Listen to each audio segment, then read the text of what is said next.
जो इतिहास 1947 से ही प्रारंभ होता है। 1947 में एक मौत होती है, 1948 में 6 लोग मारे जाते हैं,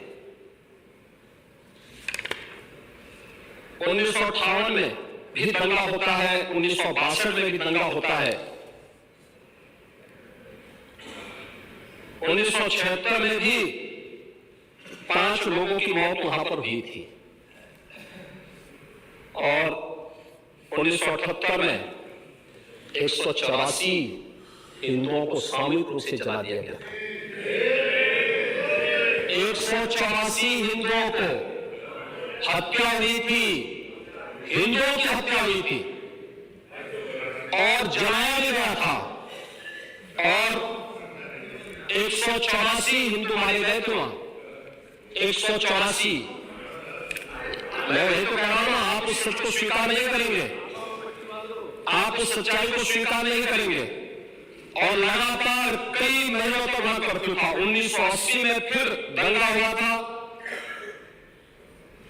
एक मृत्यु हुई। 1982 में फिर दंगा हुआ, एक मृत्यु हुई। 1986 में 4 लोग मारे गए और 1990 फिर 1992 में 5 मौतें हुई, 1996 में 2 मौतें हुई। तो लगातार ये सिलसिला चलता रहा। 1947 से लेकर के अब तक 209 हिंदुओं की निर्मम हत्या वहां हुई है संभल के अंदर। 209 हिंदुओं की, और एक भी बार किसी ने उन निर्दोष हिंदुओं के लिए कभी 2 शब्द नहीं कहे, उनके प्रति, उन परिवारों के प्रति संवेदना के शब्द नहीं कहे।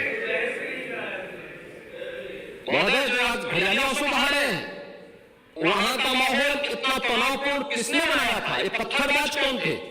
एक भी गिरफ्तारी बिना साक्ष्य की नहीं हो रही है। और याद रखना, जिसने पत्थरबाजी की होगी, जिसने माहौल खराब किया होगा, उसमें एक भी बचने वाला भी नहीं है, एक भी नहीं बचेगा। हम माननीय उच्चतम न्यायालय के आदेश का पालन करते हैं, सम्मान भी करते हैं। और क्या संविधान को आप मान रहे हैं? क्या हम लोग संविधान के प्रति सचमुच वचनबद्ध हैं? मैं तो धन्यवाद दूंगा माननीय अध्यक्ष जी को इस बात के लिए कि आज उन्होंने संविधान की मूल प्रति यहां पर दी है।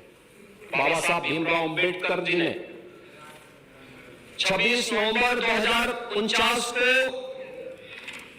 जिस संविधान को बनाकर के देश को सौंपा था, उस मूल संविधान की प्रस्तावना को एक बार पढ़िए।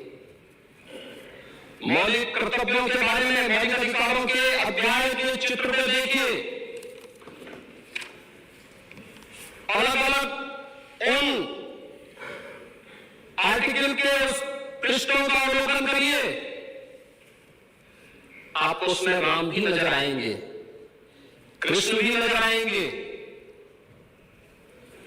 लंका दहन के उपरांत बजरंगबली भी नजर आएंगे, ज्ञान का उपदेश देने वाले बुद्ध भी नजर आएंगे। भारत की समृद्ध परंपरा का दर्शन आपको उस संविधान में मिलेगा जो बाबा साहब भीमराव अंबेडकर ने दिया था।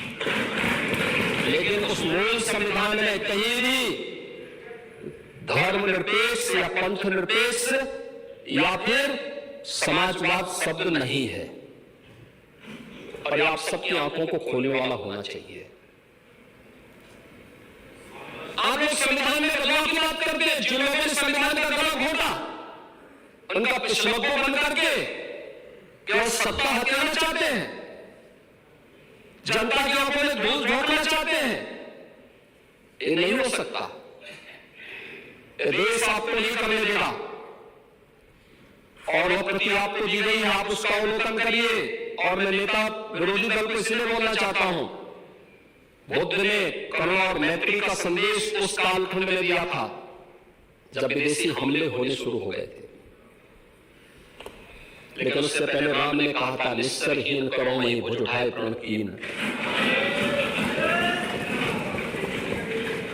उससे पहले भगवान कृष्ण ने भी कहा था, परित्राणाय साधूनाम विनाशाय च दुष्कृताम।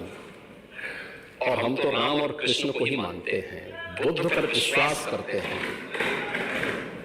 उन्हीं का आदर्श मान करके हम लोग कार्य करते हैं। शासन पद्धति एक भी इंच इधर उधर नहीं करते उसके बगैर। और इसीलिए मैं आपसे कहने के लिए आया हूं, संभल की घटना या कुंदरकी की जीत, जैसे ही आपकी खटाखट की असलियत सामने आई, जनता ने कहा सपाचक। उपचुनाव में 9 में से 7 को भारतीय जनता पार्टी और एनडीए गठबंधन जीता है।